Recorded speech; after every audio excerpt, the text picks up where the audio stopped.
The speed with which this storm ramped up and became a Category 4 really caught everyone off guard. It just didn't allow the normal time that you have to prepare for a storm and to board up and evacuate. That, combined with the level of destruction that we're seeing, it's unfortunately going to be a very long road to recovery for many of these communities because they have to rebuild literally everything.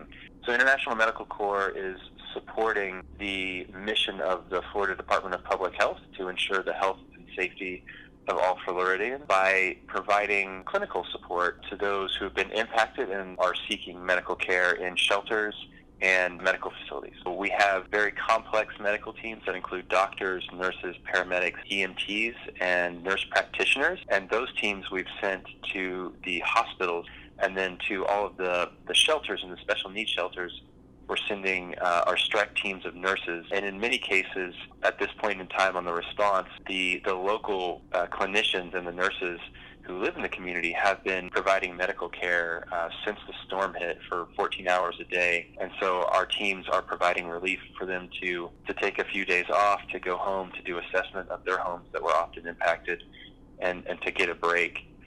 So we're providing relief to the local community and the local healthcare practitioners.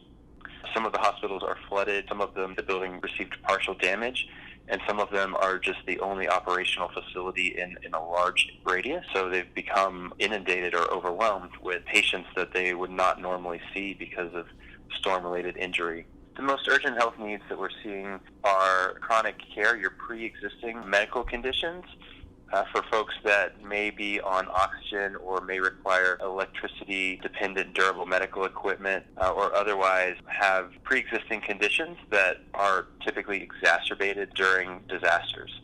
In addition to those individuals, we also are seeing quite a few injuries from the storm, especially those who were pulled out by urban search and rescue teams immediately following storm impact on Wednesday and into Thursday morning. Our partnership with Florida has been absolutely fantastic. We identified a need following our response for hurricanes Irma and Maria, and the Department of Health in Florida has worked tirelessly this past year to prepare for this hurricane season.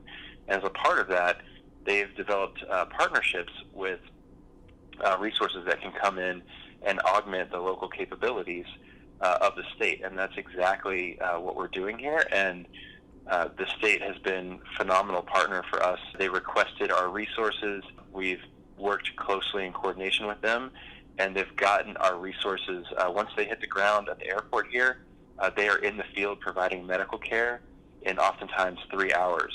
We bring the knowledge, experience, and capability to mobilize significant clinical resources from world-class facilities around the United States and deploy them in austere conditions where it's difficult to operate. And while there are many NGOs that offer different types of disaster relief, International Medical Corps is really the leader in the ability to provide robust staffing for direct clinical care for higher acuity patients. Logistics makes the difference. Our experience doing it around the world in humanitarian crises as well as natural disasters has given us the ability to quickly mobilize over 50 clinical staff and get them into the field within 48 hours.